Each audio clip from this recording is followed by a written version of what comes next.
अखिल जगस्वामी साप सदा शिव मल्हारी मणिमल्ल संहारक ऐश्वर्य प्रदाता शक्तिदाता जय दुरी गणाधीशित आदिरुद्र श्री मातंड भैरवा.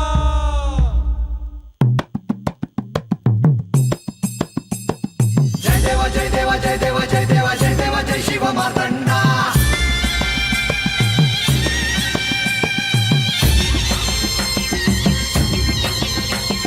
जय देवा जय देवा जय देवा जय देवा जय देवा जय शिव मार्तंडा. हरिमर्दना मल्हारी तुझी प्रचंडा. अगडदुम नगारा सोन्याची जेजुरी देव गेले जेजुरा निळा घोडा. अगडदुम नगारा सोन्याची जेजुरी देव गेले जेजुरा निळा घोडा. पावमे तोडा कमरी कर पटा बिगिर मस्तकी तुरा. खोबऱ्याचा कुटका भंडाऱ्याचा भडका बोल अहंकारा सदानंदाचा येळको सदानंदाचा येळको. जय देवा जय देवा जय देवा जय देवा जय देवा जय शिव मार्तंडा. जय देवा जय देवा जय देवा जय देवा जय देवा जय शिव मार्तंडा. हरिमर्दना मल्हारी तुझी प्रचंडा. जय देवा जय देवा जय देवा जय देवा जय देवा जय शिव मार्तंडा. हरिमर्दना मल्हारी तुझी प्रचंडा.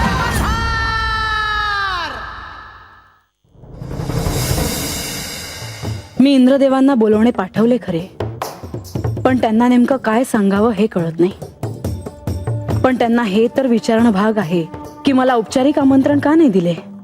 त्यांनी आमंत्रण दिले तर मी आमंत्रण स्वीकारायचे की नाही हा खरा प्रश्न आहे. आपण आपल्या कन्येला विवाहानंतर पहिल्यांदा घरी आमंत्रित करतो आहोत. तिच्या बरोबर श्री खंडेरायांचेही आदरातिथ्य करता यावे म्हणून आपण त्यांनाही आमंत्रित करतो आहोत. यात चुकीचे काय आहे? पण तुम्हाला देखील हे ठाऊक आहे की म्हाळसा देवींना हे आवडणार नाही. श्री खंडेरायांचा आपल्या कन्येशी विवाह झाला आहे आणि हेच सत्य आहे. मग आता म्हाळसा देवींना त्याचा राग आला तरी आपण केवळ आपलं कर्तव्य पार पाडतो आहोत. पण आपण केवळ बानूला आणि श्री खंडेरायांना आमंत्रण दिले आहे असे कळल्यावर त्यांचा अपमान झाला आहे असे त्यांना वाटत असेल तर मग देवी आपण श्री खंडेरायांबरोबर श्री म्हाळसा देवीला स्वर्गलोकी येण्याचे आमंत्रण दिले तर? हे काय बोलत आहात तुम्ही?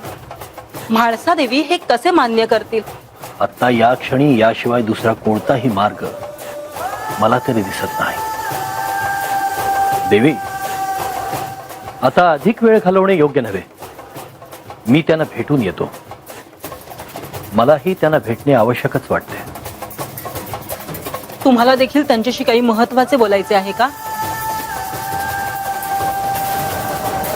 अगदीच असे काही नाही.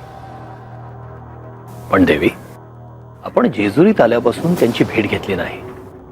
आपण जरी बानूचे माता पिता असलो तरी असे वागणे उचित नव्हे. त्यामुळेच मला त्यांना भेटणे आवश्यक वाटते. आपण जर त्यांना आमंत्रण देणारच असाल तर मी आपल्या बरोबर राहणे योग्य राहील. नाही, नको. असे का? देवी आपण येथे आहात हे माहिती असूनही त्यांनी केवळ मला भेटीसाठी बोलवले. कदाचित त्यांना केवळ माझ्याशी महत्वाचे काही बोलायचे असेल. अहो पण देवी आपण येथेच प्रतीक्षा करा. मी त्यांची भेट घेऊन येतो.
प्रणाम देवी.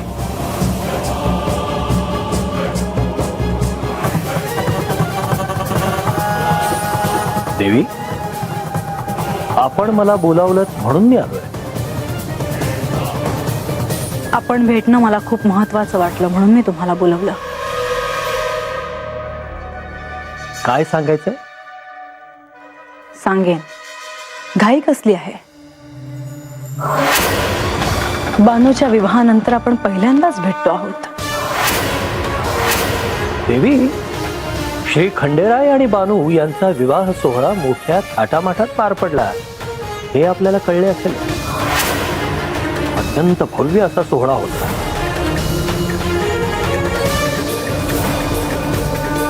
माणसांचा महासागर लोटला होता. नळदुर्गेला अप्रतिम सजावट केली होती आणि श्री खंडे. तुमचा खूप अपमान झाला असं कळलं मला देवेंद्र. कोण तुम्ही? बानू, तुम्हाला काय विचारायचं माझ्या लग्नाचं? तुमचा माझा काय संबंध? न्यायशास्त्राप्रमाणे तुमचे इंद्रपद काढून घेण्यात येईल. देवेंद्रांचे सगळे अधिकार काढून घेण्यात येतील. अपमान तर झालाच, पण देवी तोही आपल्यामुळे. का? मी काय केलं? आपल्या सांगण्यावरूनच मी श्री खंडेराय आणि बानू यांच्या विवाहामध्ये विघ्न आणण्यासाठी गेलो होतो. त्यात तुमचाही स्वार्थ होताच की. ज्या कन्येचा वध करण्याची तुम्ही आज्ञा दिली ती जिवंत राहते, मोठी होते, तुमच्या समोर विवाह करते तुमच्या अनुमतीशिवाय, आणि तुम्ही काहीही करू शकला नाही देवेंद्र. समयौचित्य, त्याला समयौचित्य म्हणतात देवी. त्यावेळी मला माझे इंद्रपद महत्वाचे वाटले. बानूच्या विवाहाला अनुमती न देण्याचा हट्ट मी धरून बसलो असतो तर मला माझे इंद्रपद आणि स्वर्गलोकीचे सगळे वैभव गमवावे लागले असते देवी.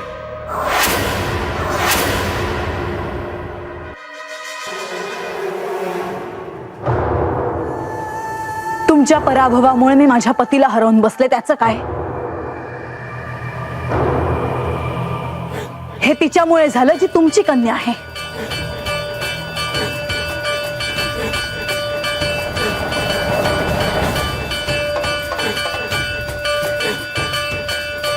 त्याचे दायित्व माझे नव्हे देवी.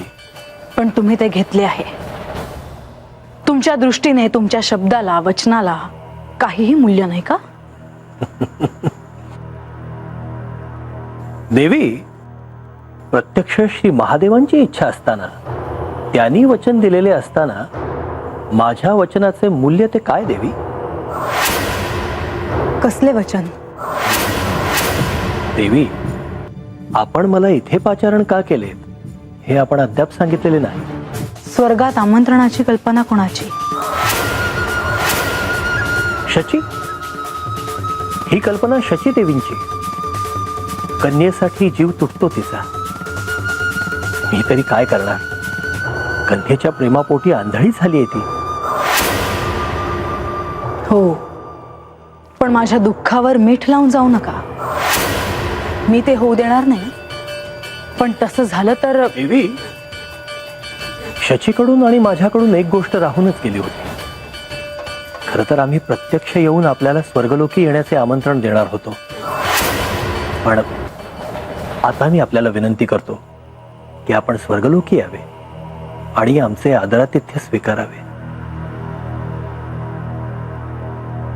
म्हणजे मी देव आणि त्या बानू सोबत यायचं? अर्थात. म्हणजे आपल्याला ते आवडणार नाही का देवी? मी स्वतःचा अपमान करून घ्यायला स्वर्गात येणार नाही देवेंद्र. असं आहे की मी स्वतः श्री खंडेरायाला आणि शचीने बानूला आमंत्रण दिलेले आहे. ते आता माघारी घेणे शक्य नाही. तेव्हा निर्णय सर्वस्वी आपल्या हाती आहे.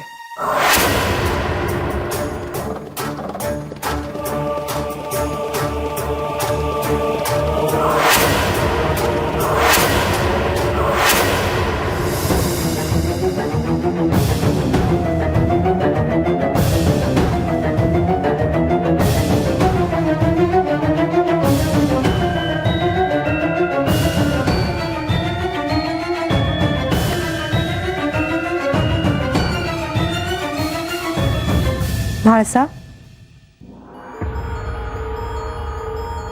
तुम्ही तुमच्या कक्षाच्या बाहेर पडलाच नाहीत. असं अंतःपुरात स्वतःला एकटं ठेवून प्रश्न कसा सुटेल?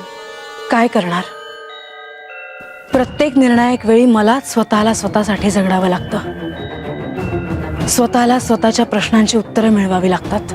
मग काय निर्णय घेतला आहे तुम्ही? मी अजून ठरवलं नाही. म्हणजे निर्णयाच्या जवळ मी पोचले आहे खरी, पण यावेळी मला चुकीचा निर्णय घ्यायचा नाहीये. चोहोबाजूने विचार करूनच काय तो निर्णय घेणार आहे मी. मी काही सुचवू का? हो, का नाही. तुम्हालाही स्वर्गात येण्याचं औपचारिक आमंत्रण मिळालं आहे. अशा वेळी त्याचा अवहेर करणं योग्य दिसणार नाही. आणि श्री खंडेराय आणि बानू अल्पकाळासाठी का होईना स्वर्गलोकात जाणार आहेत. त्यावेळी तुम्ही इथे एकट्याच असाल. तुम्ही जर हे आमंत्रण स्वीकारलं तर सगळेच प्रश्न सुटतील. ज्या बानूला इथे राहण्यासाठी मी गडाची एक पायरीही चढू दिली नाही, जिला सिंहासनापर्यंत मी पोहोचू दिलं नाही, तिच्या बरोबर मी जावं हे एवढं सोपं नाही लक्ष्मीदेवी. परंतु ह्या अल्पकाळात इथे जेजुरी गडावर एकटं राहून तुम्ही काय कराल? का? तुम्ही आहात ना माझ्यासोबत. या गडावरचे माणसं आहेत, सारी प्रजा आहे. मी एकटे कुठे आहे? संसार जरी नसला तरी सिंहासनाचं दायित्व आहेच. तुम्ही जो निर्णय घ्याल तो तुमचा स्वतःचा असेल, परंतु त्यामुळे श्री खंडेराय आणि तुमच्यामध्ये कोणताही तणाव येऊ नये म्हणजे झालं. तुम्ही जो निर्णय घ्याल तो योग्यच असेल. येते मी. लक्ष्मीदेवी, तुम्ही आलात, माझ्याशी बोललात, बरं वाटलं मला. येते.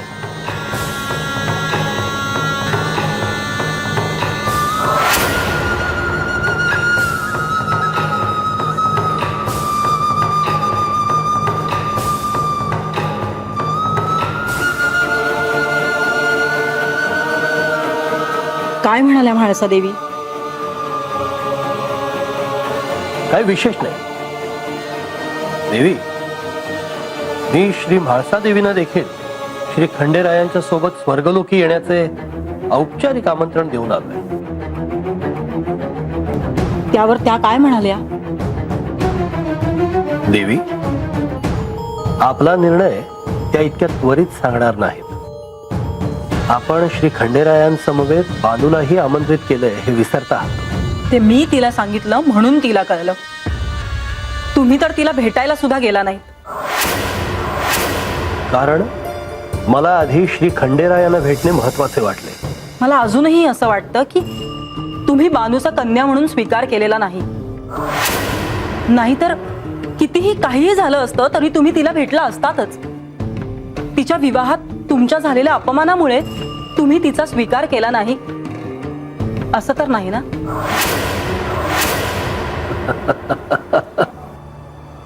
देवी, माझ्या मनात तिच्याविषयी पित्याचं प्रेम नसतं तर मी इथवर का आलो असतो. तिचे विवाहोत्तर आयुष्य अत्यंत सुखाचे जावं असंच मलाही वाटतं. तुम्ही देखील हे जाणता की केवळ माझ्या हट्टाखातर तुम्ही इथे आमंत्रण द्यायला तयार झाला आहात, पण तुम्ही स्वतःहून कधीच प्रयत्न केला नाहीत. मला एक सांगाल, काय? जेजुरीत येण्यामागे तुमचा दुसरा काही हेतू तर नाही ना? देवी, तुमच्या मनात अशी कोणतीही शंका असेल तर ती काढून टाका. माझ्या मनात बानूविषयी कोणताही आकस नाही. तो असता तरी इथे न येण्याचा पर्यायही होताच मला. मी इथे केवळ आणि केवळ आपल्या कन्येला आणि श्री खंडेरायांना आमंत्रित करायचं या हेतून आलो. तसं असेल तर चांगलंच आहे, पण माझं मन अजूनही साशंक का आहे हेच मला कळत नाही. आणि म्हाळसा देवी आता काय निर्णय देतील तेही महत्वाचं आहे.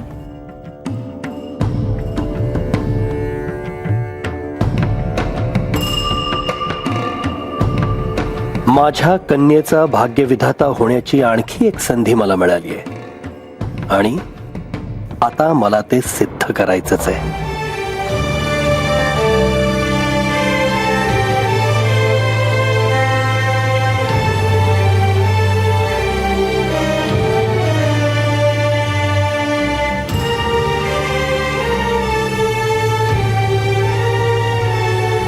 अहो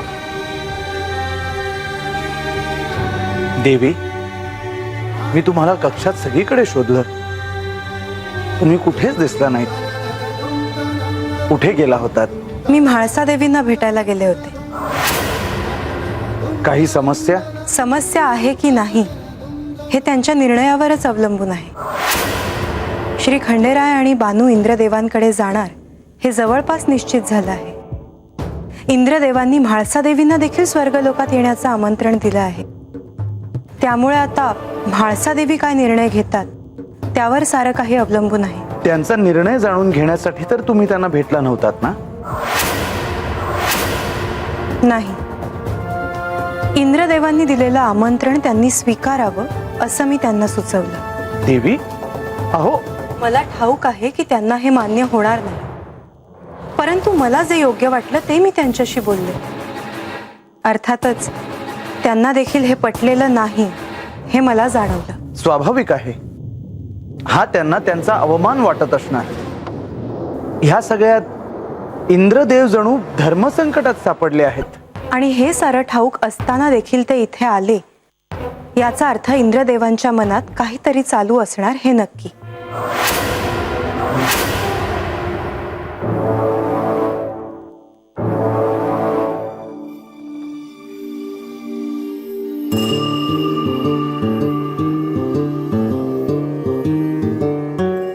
प्रधानजी,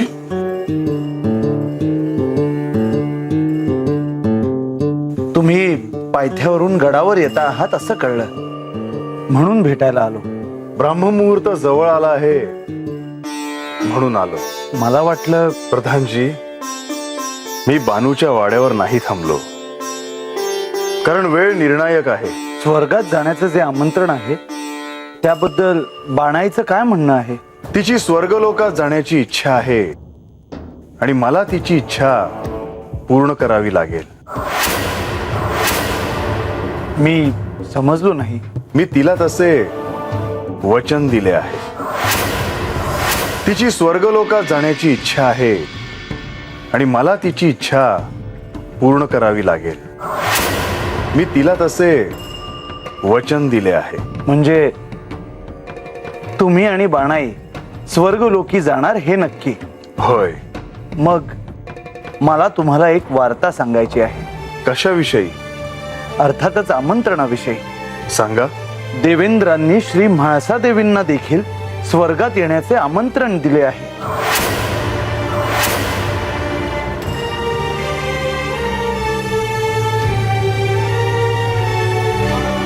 काय झालं देवा, आपण काही बोलत का नाही?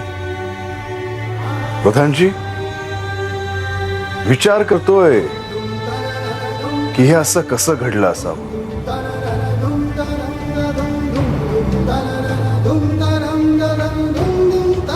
श्री म्हाळसा देवींनी काय निर्णय घेतला असेल हे मला अजून ठाऊक नाही. तुम्ही विचारायला हवं होतं. श्री म्हाळसा देवींना आपणच विचारावं. इंद्रदेवांनाच विचारायला हवं की म्हाळसेने काय निर्णय घेतला आहे ते. मला नाही वाटत की श्री म्हाळसा देवींनी त्वरित निर्णय सांगितला असेल. खरं आहे. मला तर वाटतं म्हाळसेनेच इंद्रदेवांना आमंत्रण देण्यासाठी भाग पाडलं असावं. मग आपण काय ठरवलं आहे देवा? प्रधानजी, मी आणि बानू तर स्वर्गलोकी जाणार आहोत. म्हाळसा बरोबर आली तर तिला सोबत घेऊन जाऊ, अन्यथा आम्ही दोघे जाणार आहोत. श्री म्हाळसा देवी जर स्वर्गात यायला तयार झाल्या तर तुमच्यावर फार मोठे दायित्व आहे देवा. प्रधानजी, माझ्यावर कसले दायित्व? आदरातिथ्य तर इंद्रदेव आणि शचीदेवी करणार आहेत. असं काय करताय? प्रधानजी, तुम्ही काय म्हणता आहात ते मला नाही कळलं. तुमच्या बरोबर श्री म्हाळसा देवी आणि बाणाई एकत्र असणार आहेत तेव्हा प्रधानजी, आतापर्यंत हे दायित्व पार पाडलं, पुढेही होईल. पण एका गोष्टीची मात्र उणीव निश्चित भासेल.